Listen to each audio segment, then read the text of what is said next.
Hello friends, welcome to our YouTube channel R tech civil academy. आज हम बात करने वाले हैं यहाँ पर राजस्थान पशु संपदा के बारे में। मेरा नाम राज शर्मा है। मैं आप सभी का स्वागत करता हूँ हमारे यूट्यूब चैनल पर।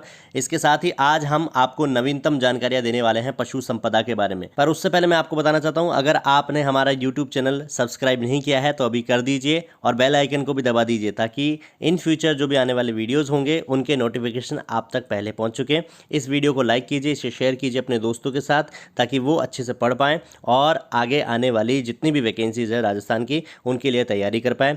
तो चलिए फिर शुरू करते हैं राजस्थान पशु संपदा के बारे में। राजस्थान की अर्थव्यवस्था इकोनॉमी में जो है वो पशु संपदा का या पशुपालन का विशेष महत्व है। ये देखिए, अब मैं आपको बताने वाला हूँ राज्य की प्रथम पशु गणना कब हुई थी। तो प्रथम पशु गणना हुई थी 1920 में। इससे मैं आपको दो चीज़ें याद कराने वाला हूँ, पहली पशु गणना के बारे में और दूसरी चीज़ है जनगणना के बारे में। तो प्रथम पशु गणना कब हुई थी? 1920 में। और अगर प्रथम जनगणना की बात करें तो 1951 में पहली बार जनगणना की गई थी।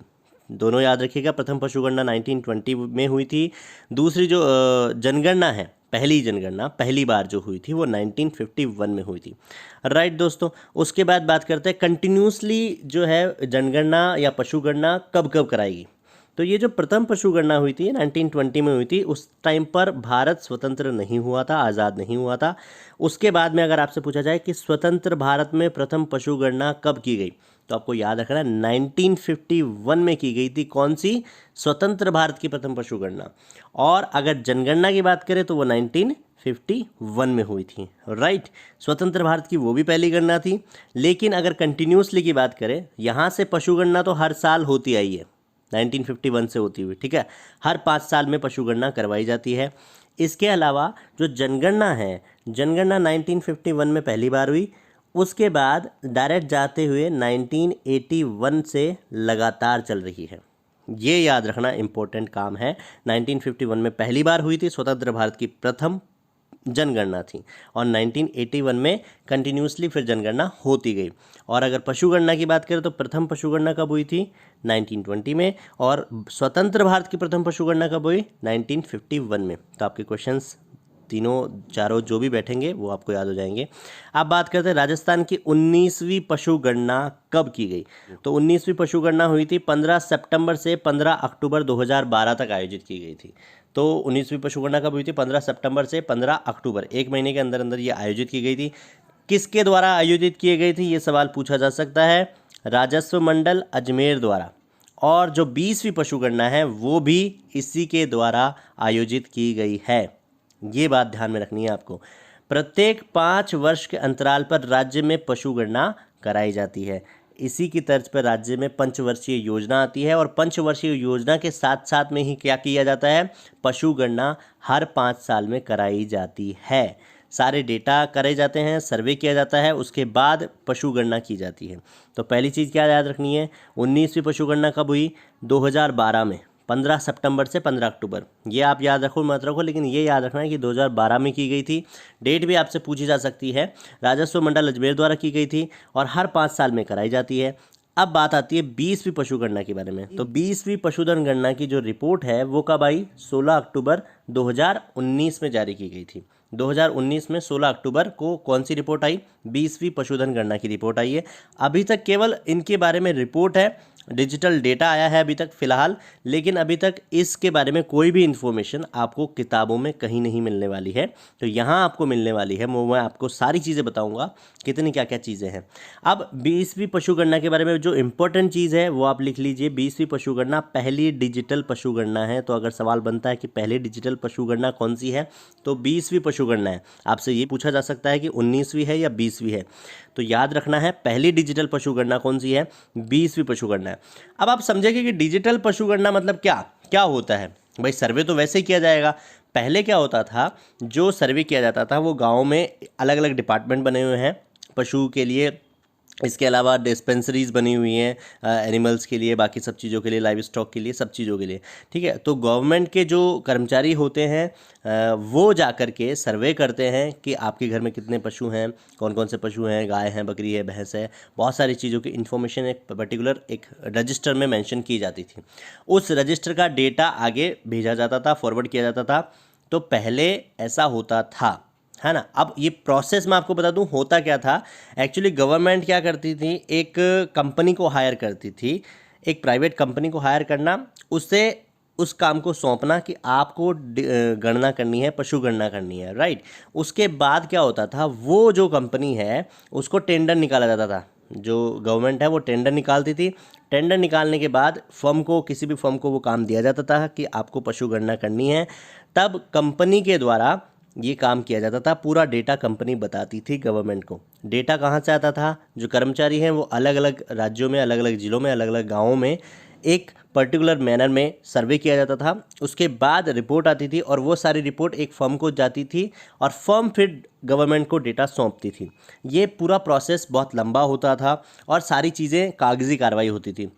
अब क्या किया गया है, डिजिटल पशु गणना में क्या किया गया है, डिजिटल में ऐसा किया गया है, प्रोसेस वही है, सारी चीज़ें यही हैं, टेंडर निकाले जाएंगे, सारी चीज़ें होंगी, वैसा का वैसा होगा। बट एक चीज़ हो गई है, डिजिटलाइज किया गया है। जितने भी कर्मचारी हैं जो गांव स्तर पर जो बैठे हैं वहाँ पर कर्मचारी गवर्नमेंट के, उन लोगों को एक एक लैपटॉप दिया गया है, एक सॉफ्टवेयर अपलोड किया गया है, बाकायदा उनको बताया गया है कि इस सॉफ्टवेयर में आप जाइए और सर्वे वैसा का वैसा ही होगा। पूछा उतना ही जाएगा कि कितने आपके घर में कितने मवेशी हैं, कितने गाय भैंस हैं, बकरी हैं या और भी कोई जानवर हैं, उनकी गणना की जाएगी। लेकिन वो सारा डेटा सॉफ्टवेयर में डायरेक्ट अपलोड हो जाएगा वहीं से ही। हर घर की पूरी पूरी रिपोर्ट उस सॉफ्टवेयर में जाएगी। तो यहाँ से डिजिटल पशु गणना की गई है। अब जो है इसमें कहा गया है कि डिजिटल पशु गणना जो है वो थोड़ी सी लेट हुई है, 2 साल का वक्त लगा है इसे, ठीक है। अब एक और चीज़ मैं आपको बताऊं, डिजिटल पशु गणना हो गई है, अब से ऐसा हो सकता है कि आने वाले दिनों में हर साल पशु गणना करवाई जाए या हर साल उसका डेटा रिकॉर्ड करते जाए, आगे आगे बताते जाएं, हर बार की रिपोर्ट आती जाएगी। तो ये चीज़ इंपॉर्टेंट हो सकती है आपके काम के लिए। तो ऐसा ऐसा इस तरह से होता है, डिजिटल का मतलब इस तरह से हुआ। अब बात करेंगे 19वीं पशु गणना 2012 एक नज़र में। ये पॉइंट हैं, कुछ फैक्ट्स हैं, वो आपको याद रखने हैं। बात बता देता हूँ, कार्यकारी एजेंसी जो है वो राजस्व मंडल अजमेर है। कुल पशुधन राजस्थान में, कुल पशुधन कितना है, वो है 577 लाख। 577 लाख पशुधन राजस्थान में है। इसको आप ऐसे भी समझ सकते हो 57.7 मिलियन, ठीक है। वृद्धि कितनी हुई थी, जो पहले की 18वीं पशु गणना से 19वीं पशु गणना में पहुंचे तो वृद्धि हुई। 2007-12 से कंपैरिजन कर रहे हैं, देखिए वृद्धि हुई थी उस वक्त, और आगे आने वाली में वृद्धि होगी या कमी होगी मैं आपको बताऊंगा। तो 1.89% की क्या हुई है, वृद्धि हुई है, ग्रोथ हुई है। पशु बढ़े हैं पहले की कंपैरिजन में। पहले की पशु गणना 18वीं पशु गणना से अगर कंपैरिजन करें तो 19वीं पशु गणना में पशु जो हैं वो बढ़े हैं 577 लाख, यानी ये कह सकते हैं 57.7 मिलियन। 1.89% की इसमें वृद्धि हुई है। सर्वाधिक पशु घनत्व कौन सा उसका है, डिस्ट्रिक्ट का, दौसा का। 292 सर्वाधिक पशु घनत्व दौसा का है, ठीक है। और अगर पशु घनत्व की बात करें कि 1 किलोमीटर स्क्वायर में कितने पशु रहते हैं, तो 169 पशु 1 किलोमीटर स्क्वायर में रहते हैं। सबसे कम पशु घनत्व किसका है, जैसलमेर का 83। वहाँ लोग भी कम है, पशु भी कम है। तो अगर आपसे जनसंख्या के बारे में पूछा जाए तो सबसे कम पशु घनत्व तो है ही जैसलमेर में 83, और जन घनत्व भी किस में कम है, जैसलमेर में। अब पशुधन संख्या की बात करें तो सबसे ज़्यादा संख्या किसकी है, बाड़मेर में, ठीक है। और सबसे कम कहाँ है, धौलपुर में। धौलपुर में सबसे कम पशुधन संख्या है, सबसे ज़्यादा बाड़मेर में है, सबसे कम पशु घनत्व जैसलमेर में है। पशु घनत्व टोटल की बात करें तो 169 है, और सबसे ज़्यादा पशु घनत्व ऊपर बताया था मैंने दौसा में है, 292। ये पूरी एक समरी हो गई 19वीं पशु गणना के बारे में। अब आपको इम्पोर्टेंट जो चीज़ वो आपको कहीं नहीं मिलेगी, वो हम आपको बताने वाले हैं इसी चैनल पर। 20वीं पशु गणना 2019 एक नज़र में। अब जो 20वीं पशु गणना हुई वो किसके द्वारा हुई, कितने पशुधन हैं, कौन कौन से घनत्व सबसे ज़्यादा है, कितना चेंजेस आया पहले की बजाय, ये सारी चीज़ें देखिए। कार्यकारी एजेंसी थी राजस्व मंडल अजमेर, वही सेम टू सेम। कुल पशुधन आबादी भारत की बात कर रहे हैं, देखिए भारत में बात कर रहे हैं तो भारत की टोटल कितना हो गया, 535.78 मिलियन। 535.78 मिलियन कुल पशुधन आबादी है किसकी, टोटल की। वैसे तो जनरली राजस्थान की वैकेंसी में ये सवाल नहीं आता है, बट क्योंकि 20वीं पशुगणना लेटेस्ट पशुगणना है तो हो सकता है कि आपके फॉरेस्ट डिपार्टमेंट में या कोई और डिपार्टमेंट है जिसमें इसके माध्यम से या इस टॉपिक को ज़्यादा कंसिडर करते हुए पूछी जा सकती है चीज़ें। इसलिए आपको ये टॉपिक याद रखना है कि भारत में कितनी है। बस राजस्थान की बात करें तो राजस्थान में पशु घनत्व कितना है, 568 लाख, 56.8 मिलियन। अब आपको पता लग गया होगा कि कितना चेंजेस आया है, कमी हुई है या वृद्धि हुई है। सीधी सी बात है, कमी हो गई है। और वो कमी कितनी हुई है वो देखिए, परिवर्तन प्रतिशत राजस्थान में कितना हुआ है, -1.66% की कमी हुई है। ये बहुत इंपॉर्टेंट है, सवाल बहुत ज़्यादा पूछा जा सकता है और चांसेस हैं इसके ज़्यादा आने के। तो ये याद रखना है कि कमी कितनी हुई है। अगर आप कमी निकालने बैठोगे वैसे तो आप निकाल भी सकते हो, लेकिन अगर आप याद कर सकते हो तो बहुत ही बढ़िया। अगर परिवर्तन प्रतिशत भारत की बात करें तो भारत में अगर बात करें तो +4.6% की वृद्धि हुई है। राजस्थान में कमी हो गई है, ऑल ओवर राजस्थान में। ऑल ओवर इंडिया की बात करें तो वृद्धि हुई है +4.6% की। तो कुल पशुधन राजस्थान का कितना हो गया, 568 लाख, 577 लाख यानी 57.7 मिलियन से कितना हो गया, 56.8 मिलियन हो गया। अब कितना प्रतिशत की कमी हो गई, -1.66% की कमी। तो ये 20वीं पशुगणना की जितनी भी डेटा हैं, जितने भी फैक्ट्स हैं, वो आपको याद रखने ही पड़ेंगे, चाहे रट लो चाहे कुछ भी कर लो, लेकिन क्योंकि ये ज़्यादा चांसेस हैं आने के। नेक्स्ट हम पढ़ेंगे गाय की नस्लें, और इसके बारे में मैं आपको ट्रिक्स से बताने वाला हूँ। तो सवाल बनते हैं इसमें कि निम्नलिखित में से गाय की नस्ल पहचानिए। 4 ऑप्शन दे देंगे आपको, चारों ऑप्शन में से सिर्फ एक गाय की नस्ल होगी और बाकी जो 3 होंगी वो कोई और, भैंस की हो सकती है, बकरी की हो सकती है, ऊँट की हो सकती है। तो ये नाम से आपका क्वेश्चंस बनते हैं और कई बार हम लोग इन सब चीज़ों में चोट खा जाते हैं। इसलिए आपको ट्रिक से याद रखिए। आप ट्रिक अगर आपको याद हुई तो आप फटाफट वहाँ पर ट्रिक लिख सकते हो या ट्रिक से समराइज़ कर सकते हो कि कौन सी गाय की नस्ल है, कौन सी भैंस की है, कौन सी बकरी की है, कौन सी ऊँट की है। राइट, चलिए तो पढ़ते हैं इसके बारे में। काना थारी माँ हंसगी, काना थारी माँ हंसगी। भाई काना लाल तेरी मम्मी जो है वो हंस गई है, ठीक है। इसका मतलब ये होता है बेसिकली हिंदी में। लेकिन अगर यहाँ अपन कंसिडर करें तो काना थारी माँ हंसगी का मतलब क्या हो गया, काना में कै से निकल गया कांकरेज, गाय की नस्ल है। न से नागौरी, ठीक है। थारी में थार पारकर बहुत बार पूछा जा चुका है, पहले आरएस के एग्ज़ाम में भी पूछा जा चुका है। इसके अलावा एलडीसी का एक एग्ज़ाम लगता है, उसमें भी काफ़ी चीज़ें पूछी जा सकती है। तो जो मेन है वो बता देता हूँ। एक तो थार पारकर पूछा गया है जिस पे क्वेश्चन बने हैं, एक राठी पूछा गया है ज़्यादा, नागौरी भी पूछा गया है। उसके बाद में मालवी, मैं से मालवी हो गया और मैं से मेवाती हो गया। मेवाती अपना जो क्षेत्र है वो अलवर भरतपुर का वो क्षेत्र है। हंसगी में है से हरियाणवी, सह से सांचौरी, गी से गिर। समझ में आया? दोबारा देख लीजिए। काना थारी माँ हंसगी, कैसे कांकरेज, नागौरी, थारपारकर, राठी, मालवी, मेवाती, सांचौरी, हरियाणवी और गिर। समझ गए? ये सारी गाय की नस्लें हैं, जिसमें से इंपॉर्टेंट कौन सी हो गई, थारपारकर, राठी, नागौरी। अब हो सकता है कि सवाल इनमें से भी ज़्यादा पूछे जाए कि हरियाणवी मेवाती में से तो शायद ही पूछे, लेकिन गिर, मालवी और सांचौरी में से सवाल पूछा जा सकता है। ये इंपॉर्टेंट है। नेक्स्ट पढ़ते हैं अपन। गाय की ये जो नस्लें थी, ये जो मैंने बताई वो सारी देसी नस्लें थीं। गाय की विदेशी नस्लों के बारे में बात करेंगे, हॉलिस्टन। तो देखो मैं इसको एक समराइज़ कर दूं आपको, वैसे तो इससे याद रख सकते हो आप गाय की विदेशी नस्लों से। हज़ारे है, हज़ारे से हम लोग रिलेट कर सकते हैं अन्ना हज़ारे को। तो अन्ना हज़ारे जब भी अनशन करते हैं, ऑलमोस्ट बहुत बार अनशन किया है उन्होंने, तो अन्ना हज़ारे से हज़ारे वर्ड ले लेते हैं हम लोग। ये देखिए हज़ारे, ये मेरे अकॉर्डिंग है, आप लोग जैसा भी चाहें। तो है से निकल गई हॉलिस्टन गाय, ठीक है। जैसे जर्सी और रैसे रेड रन आप लोगों के घरों में होगी बहुत सारी। विदेशी नस्लें वाली गाय की एक खास बात होती है कि आपको दूध ज़्यादा मिलता है और आपकी कमाई अच्छी होती है, सीधी सी बात ये है, ठीक है। देसी गाय से इतनी नहीं हो पाती है आपकी। तो हॉलिस्टन, जर्सी, रेड रैन, ये सारी चीज़ें होंगी। भैंस की नस्लों के बारे में पढ़ेंगे। भैंस की नस्लों में क्या है, ट्रिक है, जखम सुमर है, जखम सुमर है। जैसे जाफरबादी, ख से खुंडी, मैं से मुर्रा, सै से सूरती और मैं से महसाना। जो ये मुर्रा भैंस है ना, इसका क्वेश्चन एलडीसी में बहुत बार पूछा जा चुका है। मुर्रा कौन सी नस्ल है, भैंस की है, गाय की है, ऐसा भी पूछा जा सकता है, उल्टा भी पूछा जा सकता है।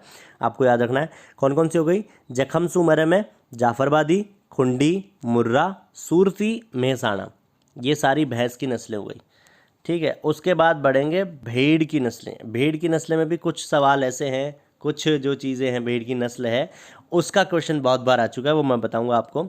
हाँ, तो थोड़ा सा एक बार इसको ऊपर कर लेते हैं। भेड़ की नस्लों के बारे में पढ़ेंगे। भेड़ की नस्लों के लिए आपके शॉर्ट ट्रिक है मारो माल सोना में चोखो पूजे। ये राजस्थानी कहावत है, और कहावत तो नहीं, हमने बना ली है। मारो माल सोना में चोखो पूजे, मतलब मेरा जो सामान है वो सोने में बहुत अच्छा तरीके से पूजा जाता है। इसको आप ऐसे समझ सकते हो हिंदी में अगर समझना चाहो तो। मारो माल से मैं से निकल गया आपका मारवाड़ी, मारवाड़ साइड में भेड़ की जो नस्ल है उसको मारवाड़ी है। मैं से फिर मालपुरी निकल गया।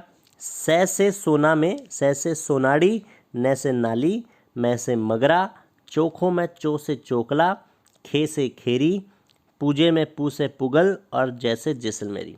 अब देखिए जो सवाल पूछे जा चुके हैं एग्जाम में वो बता देता हूँ। सोनाड़ी, चोकला, सोनाड़ी और चोकला से सवाल पूछे जा चुके हैं अलग अलग राजस्थान की कोई भी वैकेंसीज़ के लिए। चोकला भेड़ के बारे में बहुत पूछा गया है, सोनाड़ी के बारे में पूछा गया है। एक इसमें से ये भी पूछा गया है जैसलमेरी और पूगल।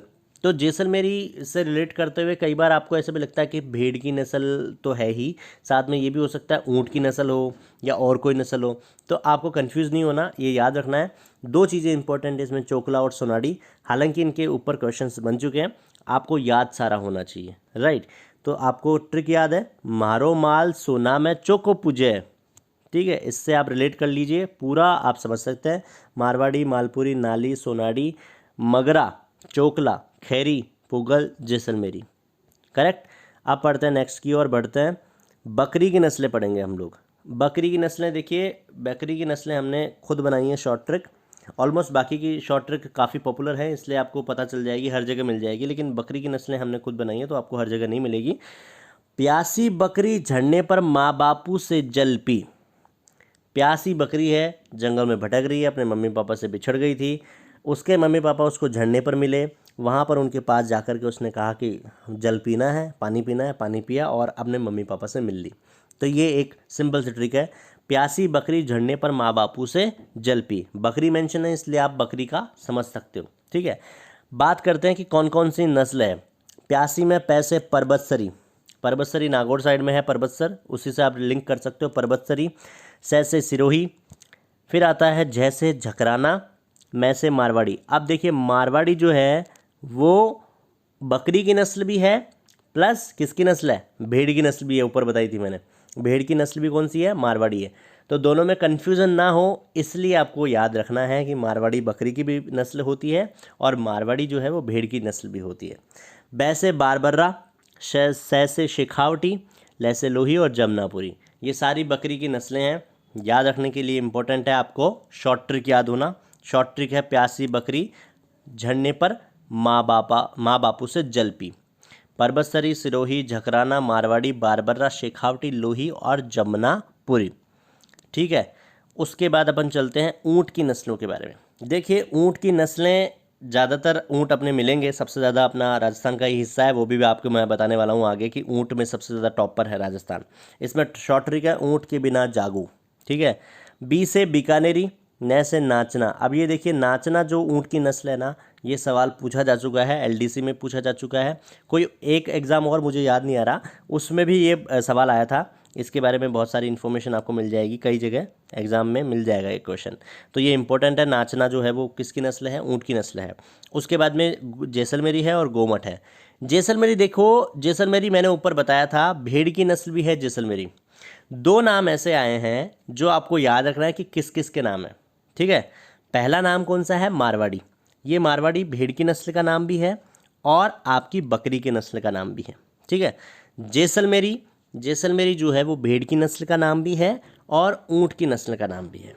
बस इसमें से यहाँ से यही बनता है। नेक्स्ट हम बढ़ते हैं आगे की तरफ। राजस्थान के पशु मेले बहुत इंपॉर्टेंट है, बस आपको रट लेना है इसको, क्योंकि आपको मैं समझा नहीं पाऊंगा इसमें, अच्छे से रटना ही पड़ेगा। राजस्थान के पशु मेलों की बात करेंगे तो मल्लीनाथ पशु मेला, मल्लीनाथ अपने लोक देवता है राजस्थानी।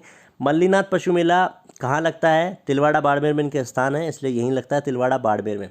फिर बात करते हैं बलदेव पशु मेला, मेड़ता नागौर में। अब नागौर की बात चलिए तो मैं आपको बता दूं 3 मेले ऐसे हैं जो नागौर में लगते हैं। सवाल ये भी बन सकता है कि सबसे ज़्यादा पशु मेले कहाँ लगते हैं। नागौर डिस्ट्रिक्ट है जहाँ पर सबसे ज़्यादा पशु मेले लगते हैं। उसके बाद में गोमती सागर पशु मेला, ये झालरापाटन झालावाड़ में है।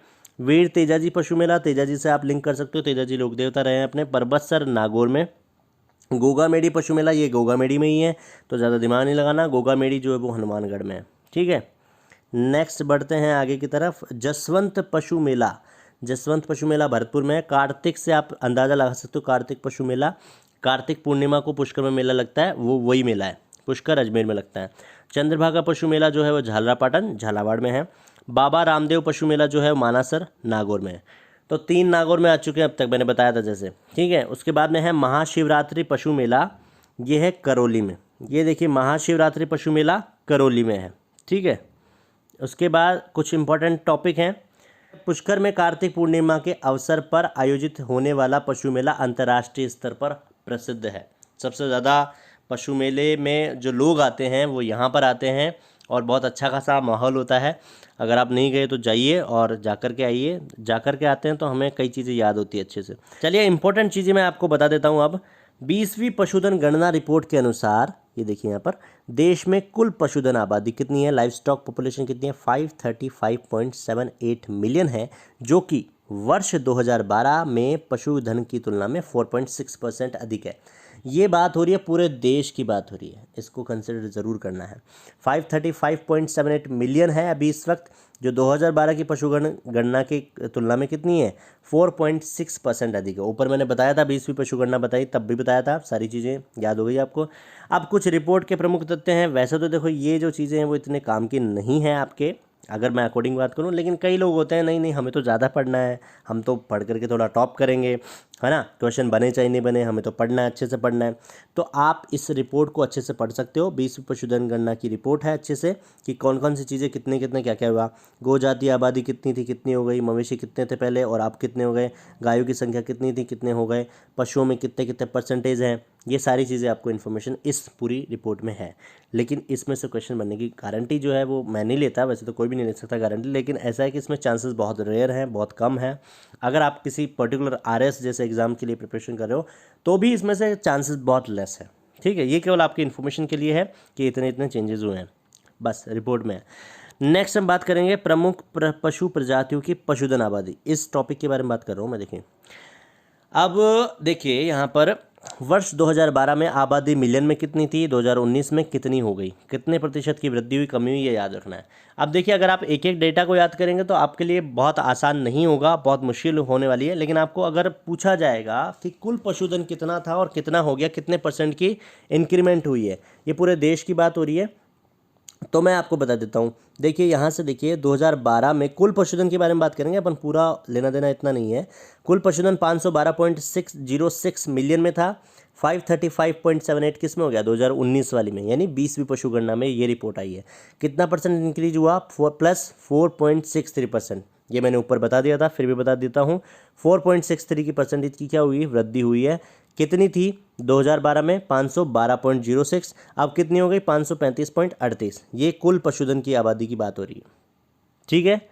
बहुत इंपॉर्टेंट था इसलिए बता दिया। नेक्स्ट हम बात करेंगे इसमें प्रमुख राज्यों की पशुधन आबादी कितनी हुई है। भाई आबादी कितनी बढ़ चुकी है, राजस्थान की कितनी है, उत्तर प्रदेश की कितनी है, कौन सा स्थान कहाँ कहाँ है, ठीक है। देखिए उत्तर प्रदेश का पहला स्थान है, 68.7% जो है, 68.7 मिलियन में थी 2012 में पशुधन संख्या, 2019 में हो गई 67.8, कम हो गई, -1.35 का कमी हो गई। ये आप याद रखो तो ठीक सा है। अगर इंडिया लेवल का कोई क्वेश्चन पूछा जाता है या इंडिया लेवल की आप कोई तैयारी कर रहे हो तो ये इंपॉर्टेंट हो जाता है आपके लिए। डेटा ज़्यादा इंपॉर्टेंट तो नहीं है, कम है, लेकिन ये याद रखना कि उत्तर प्रदेश राज्य में सबसे ज़्यादा पशुधन की आबादी हुई थी या कितने % की कमी हुई है, टॉप पर कौन है, इसके लिए आपको याद रखना है उत्तर प्रदेश, वो भी तब जब इंडिया लेवल का कोई एग्ज़ाम हो। अब बात करते हैं राजस्थान की, तो राजस्थान में कितना था, 57.7, जो कि अब 2019 में कितना हो गया, 20वीं पशुगणना में 56.8 मिलियन हो चुका है। कितनी कमी हो गई, -1.66%। ये देखिए -1.66% की कमी हो गई। ये दोनों डेटा, ये तीनों चीज़ें, राजस्थान वाली 56 ये सारी चीज़ें आपको याद रखनी है। पहले कितनी थी, 57.7, अब कितनी है 56.8। % कितना चेंज हुआ, माइनस में चला गया, -1.66%। समझ में आ गई बात। नेक्स्ट यहाँ हम लोग बात करने में मुर्गियों की संख्या में कोई लेना देना नहीं है। अब मैं आपको बताने वाला हूँ कि राजस्थान टॉप पर कौन कौन से मवेशियों के साथ है, कौन कौन से जो चीज़ें हैं। विभिन्न पशुधन श्रेणियों में शीर्ष संख्या वाले 5 राज्य, ये देखिए विभिन्न पशुधन श्रेणियों में शीर्ष संख्या वाले 5 राज्य, संख्या मिलियन में है। वर्ष 2012 से परसेंटेज परिवर्तन सहित आपको देखना है। अब मैं आपको बता देता हूँ, देखिए राजस्थान का अलग अलग चीज़ों में अलग अलग है, लेकिन किसका टॉप पर है वो याद रखना है। बकरी के बारे में बात करेंगे, राजस्थान इसमें टॉप पर है, ठीक है। कितना हुआ? 20.84 मिलियन। पहले कितना था पता नहीं, आपको याद भी नहीं रखना, कोई इंपॉर्टेंट नहीं है। अभी कितना है ये याद रखना है। ये भी डेटा तब है जब आपका कोई हार्ड लेवल वाला एग्जाम हो या पर्टिकुलर इस डिपार्टमेंट का ही कोई एग्जाम हो, तब है इंपॉर्टेंट केवल अभी इन्फॉर्मेशन यही है कि राजस्थान टॉप पर है बकरी में, बस, ठीक है। सवाल ये हो गया कि इसमें कितना है, 20.84 मिलियन। पहले कितना था? कम था, सॉरी ज़्यादा था इससे। अभी कमी कितनी हो गई? -3.81% कमी हो गई। बकरी में टॉप पर है राजस्थान। इसके अलावा कौन से टॉप पर है? ऊँट में तो होगा ही होगा, अपने घर की खेती ऊँट हैं। राजस्थान टॉप पर है ऊँट में भी। कितना है? 2.13, ठीक है, ये लाख में है। 2.13 लाख में कितने परसेंट इंक्रीज हो गई? 34.69% की इंक्रीज हो गई। ऊँटों का काबिला बड़ा है, देख लिया। तो राजस्थान किस में है? टॉप पर है, इसमें है। तो एक तो हो गई बकरी जिसमें राजस्थान टॉप पर है, एक हो गया ऊँट, और एक आएगा आपके गधा। भाई गधे हर जगह वैसे तो ज़्यादा हैं, लेकिन यहाँ पर आपको मिलेंगे राजस्थान में भी। राजस्थान में टॉप किस किस चीज़ों पर है? 3 चीज़ें हैं, मैंने आपको बता दी, बकरी, ऊँट और गधा। इन तीनों में टॉप पर है। संख्या कितनी हो गई? 0.23 लाख। परसेंटेज इंक्रीज कितना हुआ? -71.31%। क्या हो गया? कमी हो गई। तो बस केवल इसमें से इन्फॉर्मेशन यही है कि टॉप पर कौन कौन सी चीज़ें हैं। राजस्थान किस किस चीज़ में टॉप करता है? गधे में करता है, ऑब्वियसली गधे यहाँ ज़्यादा हैं। फिर ऊँट के बारे में, ऊँट भी बहुत ज़्यादा है। तो ऊँट में परसेंटेज इंक्रीज कितनी हुई? बड़ी है। गधों की क्या हुई है? कम हुई है। बकरी की भी क्या हुई है? कमी हुई है, और बकरी में भी टॉप पर है। तो 3 ऐसे कौन कौन से मवेशी हो गए या पशुधन हो गए? गधा, ऊँट और बकरी। इन तीनों में राजस्थान टॉप पर है। कुछ डेटा है जो आपको यहाँ पर याद रखने होंगे, जो इम्पोर्टेंट है वो मैंने बता दिए। इम्पोर्टेंट यही थे, सब कुछ था, ऑलमोस्ट सब कुछ इसमें आ चुका है। इसके अलावा भी आपको इन्फॉर्मेशन लेनी है तो भैया कोई नहीं बची है, सब कुछ इसमें समा गया है, सब कुछ समाहित है। पूरी जनगणना, नवीनतम जानकारियाँ, नवीन इन्फॉर्मेशन, कुछ डेटा, सब चीज़ें आ गई हैं। अब इस पूरी PDF में से कहीं से भी बाहर क्वेश्चन नहीं बन सकता। जहाँ तक चांसेस हैं वो टॉपिक पूरा कवर हो चुका है। अब अगर आप और कुछ पढ़ना चाहें तो आप पढ़ते रहिए, इसमें कोई दिक्कत नहीं है, आप पढ़ते रहिए। लेकिन काम की चीज़ें अगर आप पढ़ेंगे तो आपके इन्फॉर्मेशन के लिए, आपके टाइम के लिए बहुत ज़रूरी है, तो ये आपके लिए काम की आएगी चीज़ें। इसके अलावा अभी तक आपने ये YouTube चैनल हमारा सब्सक्राइब नहीं किया है तो सब्सक्राइब कर लीजिए, बेल आइकन दबा लीजिए, नोटिफिकेशन आपको मिलता रहेगा। साथ साथ आपको ये भी बताना है कि अगला वीडियो आप किस सब्जेक्ट का चाहते हैं, किस टॉपिक का चाहते हैं। तो यहाँ पर बने रहिए, इस वीडियो को देखते रहिए, लोगों तक पहुँचाते रहिए, ताकि लोगों को इन्फॉर्मेशन मिलती जाए। और जो लोग भाई जो तैयारी कर रहे हैं कोई भी, उनके लिए ये इन्फॉर्मेशन कामगार सिद्ध हो, इसमें से क्वेश्चन बने, उनको याद हो जाए, बस हमारा यही मोटो है। Thank you so much guys. अगले वीडियो में मुलाकात होगी आपसे।